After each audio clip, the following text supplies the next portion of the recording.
Warm greetings to all of you. Now, this video clip and other related series to follow are primarily geared towards laying the backdrop of my election bid to become the next KISAUNI constituency member of parliament. Now, I know a logical question dangling in most of your mind is, who am I? My name is Swaleh,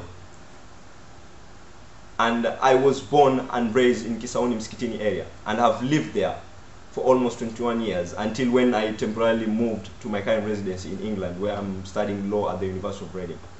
Now, other nitty-gritty details of my personal profile that include my educational background in Alidina and the rest, and my the volunteering work that I've done and other works both in UK and Kenya is contained in my Facebook group, and I urge everyone to have a look at it. Now, moving on, many people in KISAUNI know me as CHIBABU, a Swahili word which can be translated to mean small grandfather. This nickname I have held for as long as I can remember, but it was not out of accident. It actually defines one of my attributes. And this attribute is I have always been a keen observer of current issues and an excellent indulger in politics. From a very young age, from a young age, something which many considered as an old man affair, hence the nickname CHIBABU. Now, moving on, I've always been passionate about the political process, since I powerfully hold that it is through sober and accountable political governance that not only the Millennium Development Goals and Vision 2030 can be achieved, but also what Kenyans, and primarily KISAUNI residents, deserve can be realized.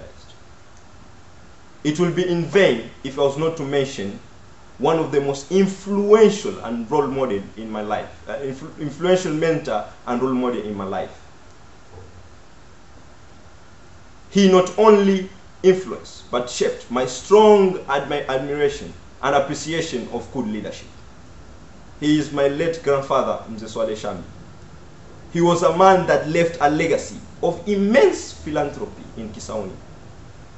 He taught me through words and character that a man owes and is defined by his society. And whatever gains he makes, be it social, political, or economical, that man has a duty in the name of social responsibility to repay that debt to the society. This is a principle I firmly uphold, since it would be worthless, in my opinion, to live in a world of luxury while your fellow home citizen languish in abject problems when you have the key to contribution towards the solution. Now, despite this rhetoric, one will still ask, why now when I'm still young? I'm actually turning 23 this December. When I have a promising law career outside politics, what is my purpose and why me? Now, to briefly answer these questions, I will present 3 case studies of people I have closely known. The first person is my distant cousin, the Swahili relation of the cousin of your cousin of your cousin is still your cousin. The other person is my former schoolmate, and the last person is a distant elderly relative. Now, the cousin I'm talking about is one of the most intelligent person I have ever come across. He had a very promising future. This man was a dominant authority to my knowledge base and a great thinker. Now, he qualified to get into university, but sadly enough, he did not get funds. And the saddest bit is that he ended up being a hardcore drug addict for several years now. Now he's in his 30s, actually in his mid-30s. The next person is my the schoolmate. Is intelligent as well. He got a partial scholarship to study law in a prestigious UK university. But the sad bit is that he did not get sponsorship to fund the other half, and ended up studying maths, a subject he did not intend to study, in a local university, because ironically they told him that he was not qualified to study law.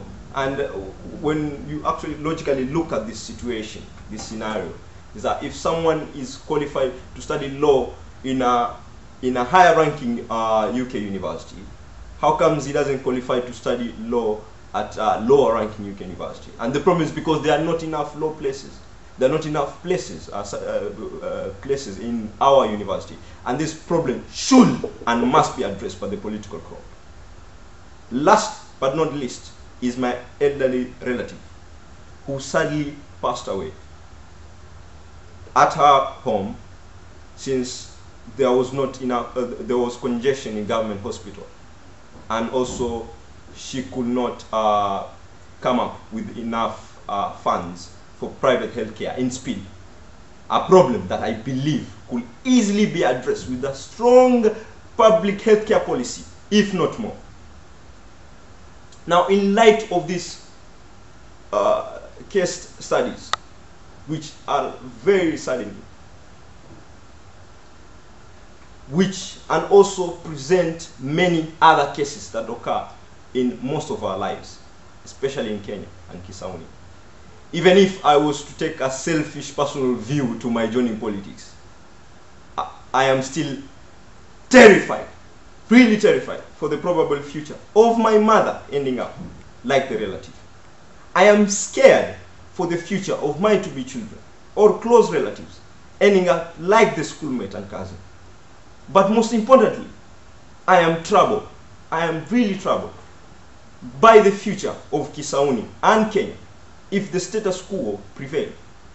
It pains me every bit of it, every thought of it. And I believe the time is right for me to take a bold step, even if it risks my career. I am one but a man among many. And as the late Steve Biko put it, it is better to die for an idea that will live than to live for an idea that will die. I am prepared to die for that idea. It is time, as said before, I pay back that debt to Kisauni, for she raised me to who I am today, and she really deserves more, and that is excellent leadership. Excellent leadership. Now, that was the ending, and I would like to say that this is my introduction. It's just my introduction. Check out my other following clip, which briefly lays out the background of my manifesto.